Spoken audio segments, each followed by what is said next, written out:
이제 Vray 쪽으로 넘어올 건데요. 이 부분이 이제 생각보다 많이 어려워요. 이걸 한다고 해서, 이걸 값을 바꾼다고 해서 어떤 효과가 나느냐? 그럼 안 나와요. 정말 개미 눈물만큼 그 정도 효과가 밖에 안 나와요. 근데 그런 것들이 모여서 결과물이 바뀌기는 해요. 저도 여기 있는 걸 사실은 다 쓰지는 못해요. 일부만 알아요. 자, 그 일부라도 설명을 해드릴 테니까 꾸준히 연습을 하시면 좋을 것 같습니다. 먼저 노이즈 리밋에 대해서 제가 설명한 적이 있을 겁니다. 기억나시나요? 노이즈 리밋은 노이즈의 크기를 말합니다. 자, 기본값은 0.04이지만 제가 노이즈 리밋을 1로 줬습니다. 그리고 디노이저를 껐습니다.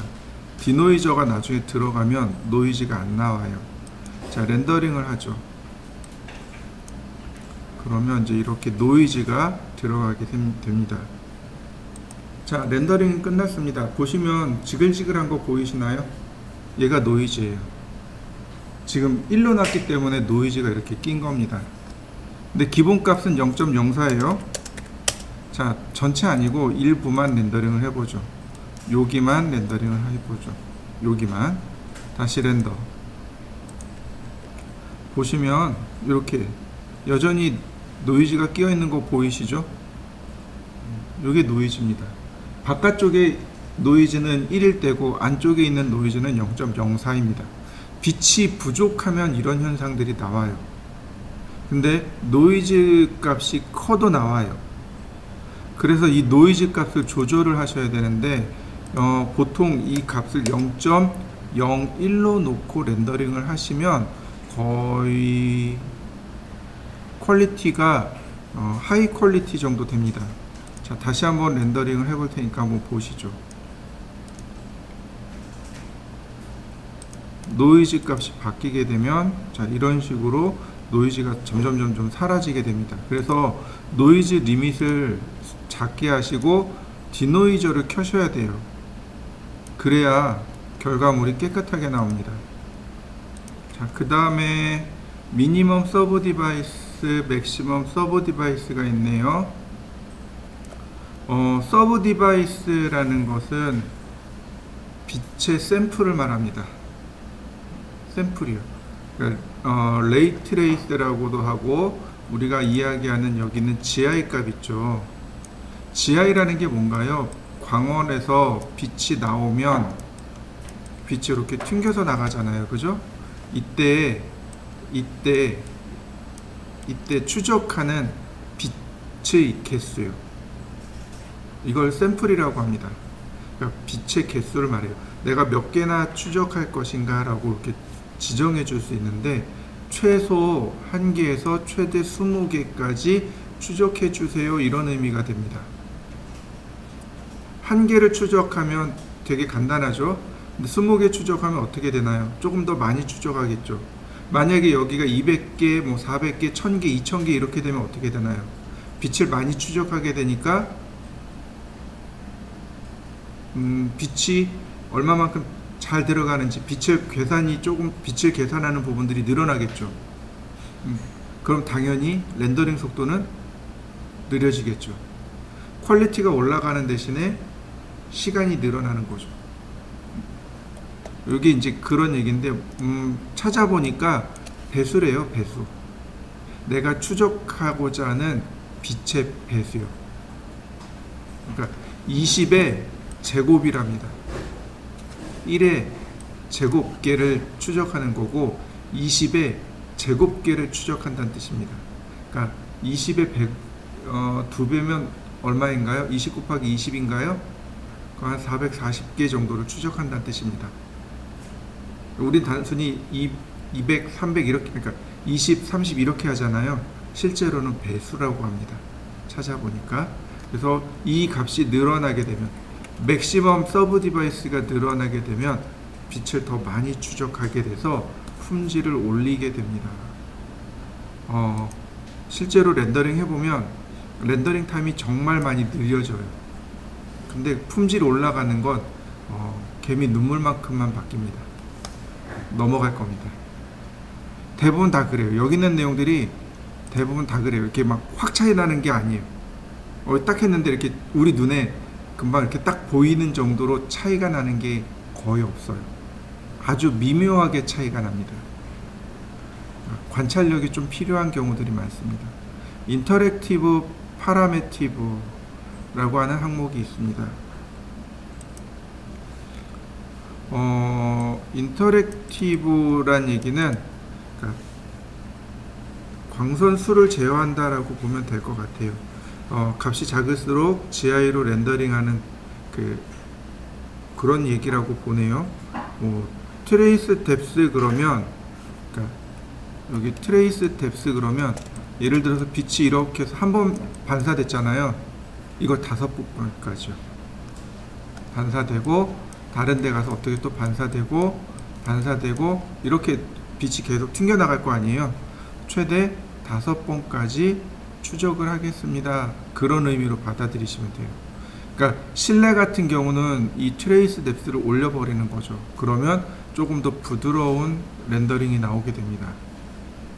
이 값이 떨어지면 조금 더 날카로운 렌더링이 나오게 돼요. 그냥 패스. 자, 안티알리아싱입니다. 안티알리아싱 포토샵에서 계속 나오고 있었죠.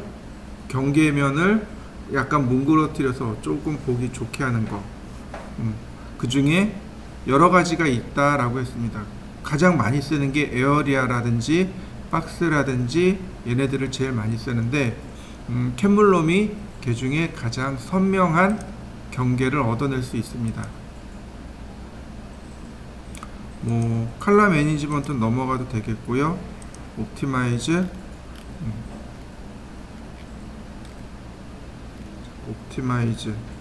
네. 네. 아답티브 라이트. 아답티브가 순응하다라는 뜻인데, 그러니까 조명을 8개까지 추적한다는 얘기입니다. 한 장면에 조명을 8개까지 넣어놓고 자동으로 이렇게 추적해 준다는 뜻이고, 오파시티 뎁스라는 항목이 있죠. 오파시티, 투명도에 대한 깊이란 뜻입니다.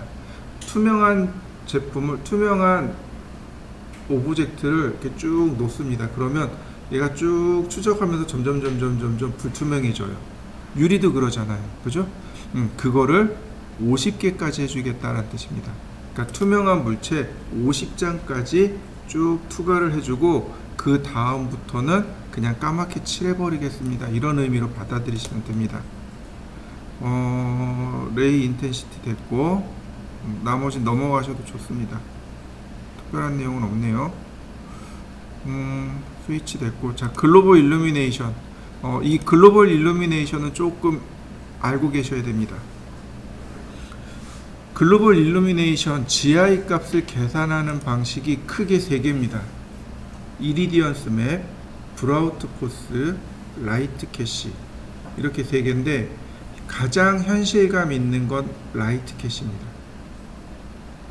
자, 프라이머리 레이에서, 즉 광원에서 빛이 나온 거, 요걸 프라이머리 레이라고 하고, 그 다음에 오브젝트에 부딪혀서 튕겨 올라간 것을 세컨더리 레이라고 합니다. 이 프라이머리 레이에 라이트 캐시를 놓으면 가장 현실감 있는 조명을 만들 수 있는데, 라이트 캐시는 뭐냐면 빛의 입자의 에너지를 계산하는 겁니다. 모든 빛은 입자예요. 근데 이 입자가 에너지를 가지고 있단 말이죠. 그 에너지가 오브젝트에 딱 부딪히게 되면 이렇게 동그랗게 에너지가 이렇게 쫙 부딪혔다가 사라지게 돼요. 무슨 얘기인지 이해되시죠? 그 에너지를 계산하는 겁니다. 얘가 얼마만큼 퍼져나가는지 계산하게 돼요.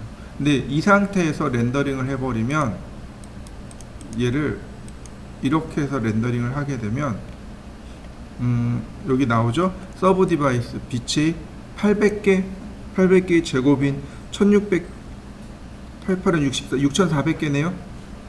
대략 6000개의 조명을 추적합니다. 그러면 얘가 얼룩이 져요. 이렇게 빛의 입자가 닿으면서 에너지가 이렇게 벽에 전달이 되잖아요. 그 에너지를 빛으로 우리는 인식을 한단 말이에요. 이렇게. 그럼 여기 보시면 이렇게 네모난 사각형 보이시나요? 이렇게 이게 에너지 때문에 그렇습니다. 이렇게 네모나게 보이나요? 여기 이렇게 빛의 입자가 닿고 에너지가 퍼진 겁니다. 닿고 퍼지고 닿고 에너지가 퍼지고 이런 식으로 그 퍼지는 에너지를 우리는 빛으로 환원을 시키는데 이 서브 디바이스 개수가 너무 작은 거예요. 개수가 추적해야 될 빛의 입자가 너무 작은 거예요. 그래서 이렇게 모자이크처럼 나와요. 이런 식으로 모자이크처럼 나옵니다. 이렇게. 근데 실제로 계산은 그러니까 현실 세계는 라이트 캐시가 옳아요. 근데 렌더링하면 이렇게 나와요. 이렇게 다 모자이크 처리된 것처럼 나옵니다. 여러분들도 한번 렌더링 해보세요. 이렇게 나와요. 이렇게 다 모자이크 처리된 것처럼 나옵니다. 한번 해보시죠. 1600개를 올렸어도 이렇게 모자이크 모양이 나와요. 이게 라이트 캐시의 한계입니다. 샘플 사이즈 보이시죠? 이 샘플 사이즈는 입자의 크기라고 보시면 됩니다. 빛의 입자의 크기. 그 다음에 트레이스는 추적하기입니다. 2번까지 추적한다는 뜻이에요. 그래서 보통 라이트 캐시는 세컨드리에 넣습니다. 라이트 캐시는 보통 세컨드리에 넣고 그러니까 프라이머리는 이리디언스 맵이나 혹은 브라우트 포스를 사용하게 됩니다. 자, 한번 렌더링 해보시죠. 이번엔 브라우트 포스입니다. 브라우트 포스는 옵션 값이 없습니다. 브라우트 포스는 이렇게 보시면 돼요. 현재 위치에서 조도를 계산합니다. 현재 이 장면 있잖아요. 이 장면에서 광원이 어디 있는가를 따져요. 조명이 어디 있는가를 따지고 그 다음에 삼각법에 의해서 여기 빛의 양을 그러니까 조도를 계산하는 겁니다. 무슨 얘기인지 이해되시죠? 그게 브라우트 포스예요. 그래서 브라우트 포스가 굉장히 정교한 조명을 제공해 줍니다. 브라우트 포스는 다시 설명하려면 전체 씬을 보고 그 다음에 조명의 위치를 계산한 다음 조명에서 빛이 나오는 걸 측정하겠죠. 그리고 나서 바로 조도를 적용해 주는 겁니다. 그래서 굉장히 정확한 조도를 측정할 수 있습니다. 생각보다 렌더링이 오래 걸리네요. 자, 다시요. 이번에는 이리디언스 맵이요. 이리디언스 맵은 여기에 추적해야 될 빛의 개수가 나와 있습니다. 50개 추적한답니다. 정확하게 이야기하면 50의 제곱계를 추적한다는 뜻입니다. 그 다음에 여기 품질이 나와 있습니다. 미니멈 레이스, 맥시멈 레이스 품질이 나와 있어요. 렌더링 해상도, 즉 조도의 해상도를 여기까지만 해주세요 라고 딱 나와 있습니다. 무슨 얘기냐면 렌더링 품질 있죠. 렌더링 품질에 마이너스 1이면 절반 정도의 품질로 조도를 계산합니다 라는 뜻으로 받아들이시면 돼요. 미니멈 레이스가 마이너스 3입니다. 그러면 렌더링한 해상도의 대략 한 3분의 1 정도로 계산합니다. 이렇게 표현해 주세요. 이런 뜻이에요. 보통 여기를 바꾸게 되면 같이 바뀌는 거 보이시나요? 0에서 지금 하이 플러스입니다. 0에서 마이너스 3까지 이렇게 바뀌게 됩니다. 그 다음에 빛의 개수죠. 빛의 개수가 50개네요. 자, 얘를 늘리면 당연히 늘어나게 돼요. 자, 고정치고요. 그럼 사람들이 이리디언스 맵을 쓰는 이유는 이겁니다. 이리디언스 맵은 먼저 렌더링을 쫙 해요. 쫙 하면서 조도를 한번 체크해서 렌더링 합니다. 그 다음 다시 렌더링 할 때 광원을 추적해서 조도 값을 보정해 주는 겁니다. 여기는 얼마, 여기는 얼마 이렇게 다 값을 다시 바꿔주는 거예요. 그래서 이리디언스 맵을 뭐라고 부르냐면 조도 보관법이라고 부릅니다. 조도 보관법. 그러니까 조도를 수정하는 방법이에요. 한번 렌더링하고 그 다음에 조도를 수정해서 완성시키는 방법, 그게 조도 보관법입니다. 그러다 보니까 렌더링 속도가 브라우트포스에 비해서 빨라요. 조도를 한번 보정하고 넘어가니까 빠릅니다. 자, 얘도 한번 렌더링 해보시죠. 이리디언스 맵으로 하니까 렌더링이 끝났네요. 자, 한번 해보시죠. 그 다음에 보시면 여기 칼라 데어홀드라는 거 있죠. 이게 뭐냐면 이렇게 비슷한 색상이 이렇게 쭉 가게 되면 요 끝에 가서 색상들이 쭉 끝으로 가서 뭉그러지는 경향이 있어요. 그러니까 맵을 보면 맵이 이렇게 쭉 끝으로 가다가 뭉그러져요. 맵과 맵이 간격이 작으면 이렇게 쭉 끝으로 가서 뭉그러집니다. 그 뭉그러짐에 대한 정도를 조절해 주는 게 바로 이 데어홀드 값입니다. 칼라 데어홀드 값이에요. 이 값을 낮춰주면 조금 더 선명하게 보입니다. 맵이 조금 더 선명하게 보이고, 이 값이 높으면 맵이 빨리 뭉그러집니다. 그래서 이 값은 적당히 조절해 주시면 돼요. 그래서 이렇게 하시면 됩니다. 그래서 프라이머리 레이에는 이리디언스 맵을, 그 다음 세컨더리 레이에는 라이트 캐시를 주시고, 그 다음에 아까 설명드렸듯이 서브 디바이스가 추적해야 되는 샘플의 개수, 즉 입자의 개수라고 했습니다. 그죠? 그러니까 한 3배 정도, 3배, 4배, 4, 5, 20, 한 200, 8, 4, 32, 3000 이렇게 올려주시면 렌더링 속도는 늘어나긴 하는데 추적해야 되는 빛의 개수가 늘어나는 거죠. 그럼 렌더링 품질이 좀 개선이 됩니다.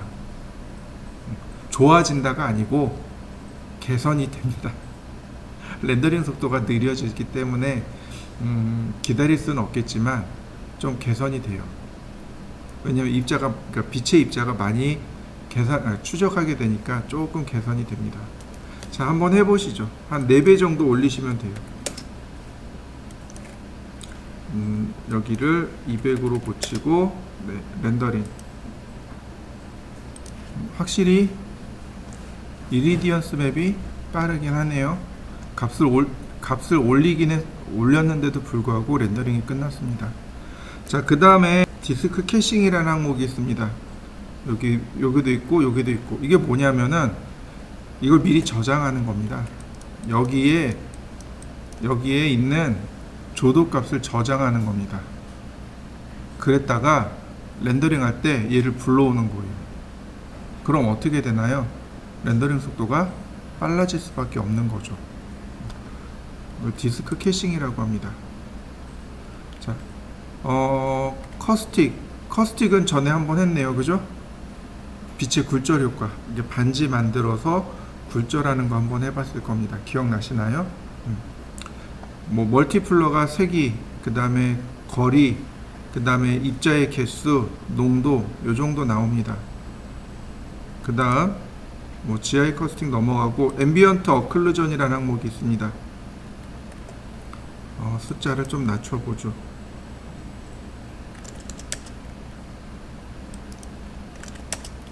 앰비언트 어클루전이 이렇게 모서리 부분에 대한 그림자 값이에요. 그래서 예를 들어서 제가 여기다가 렌더링 할 겁니다. 여기다가. 그러면 이제 좀 잘 보일 건데, 라디어스가 반경입니다. 반지름이 얼마만큼 멀리 퍼질 것인가. 예를 들어서 8이니까 15로 나왔습니다. 렌더링 하면 쭉 옆으로 그림자가 많이 퍼져나가게 됩니다. 라디어스 값하고 어마운트 값, 요 두 가지를 가지고 그림자의 농도를 혹은 크기를 조절해 주시면 됩니다. 그 다음에 내려가시면 카메라 파라미터는 공부했고요. 자, 그 다음에 이제 보케 효과가 있는데 보케 효과는 잘 안 나요. 넘어갈 겁니다. 그 다음에 이제 인바이러먼트라는 항목이 나옵니다. 여기에 에리얼 퍼스펙티브라고 하는 항목만 보시면 돼요. 에리얼 퍼스펙티브요. 에리얼 퍼스펙티브가 뭐냐면 에리얼 또는 아리엘, 네. 에리얼 퍼스펙티브 뭐냐면 원근감에 따르는 안개 효과인데, 자, 요 사진 보이시나요? 지금 보시면 어떤가요? 가까운 데는 잘 보이는데 멀리 갈수록 안개가 낀 것처럼 보이죠. 이게 에리얼 퍼스펙티브입니다. 마치 멀리 있는 건 안개가 낀 것처럼 보인다고 해서 에리얼 퍼스펙티브라고 하는데, 여기 값을 보시면 비저빌리티 레인지라고 되어 있습니다. 이거 단위가 미터예요. 6000m로 되어 있습니다. 이거 가깝게 해보죠. 100m. 그 다음 atmosphere height, 안개 높이, 이거 6km네요. 네, 그냥 두시면 됩니다. 렌더링. 그러면 이렇게 안개가 낀 듯한 효과를 얻어낼 수 있습니다. 이렇게 안개가 낀 것처럼 이렇게 뽀얗게 들어갑니다. 다시 한번 볼까요? 자, 비저빌리티 레인지를 50m로 바꿨습니다. 그러면 안개가 껴서 제대로 안 보여요. 이렇게 더 진해지는 거죠. 이해되셨나요? 그래서 안개가 낀 느낌을 만들고자 할 때는 이렇게 그러니까 에리얼 퍼스펙티브를 조절하시면 됩니다. 자, 한번 해보시죠. 자, 그 다음에 또 보시면은요, 안개 높이네요. 자, 1m로 놔봤습니다. 1m? 네. 그러면 이렇게 아래쪽으로 1m 쪽으로만 안개가 나옵니다. 조금 높게 5m로 해볼까요? 잘 안 보이는 것 같은데. 자, 5m로 해봤습니다. 그러면 아래서부터 위로 이렇게 중간에 여기까지 안개가 이렇게 껴있는 걸 확인할 수 있습니다. 한 2m. 그러면 이렇게 2m 언저리까지 이렇게 안개가 끼는 걸 확인할 수 있어요. 자, 한번 확인해 보시죠. 그 다음에는 컨투어라는 게 있네요. 이거 재질에도 있었어요. 내가 지정한 재질, 만화처럼 그리는 거. 자, 활성화시키면 라이너, 그러니까 즉 선의 색상, 불투명도, 그 다음에 선의 굵기, 그 다음 픽셀 이렇게 되어 있네요. 이거 이 상태에서 그대로 렌더링하면 만화처럼 나올 겁니다.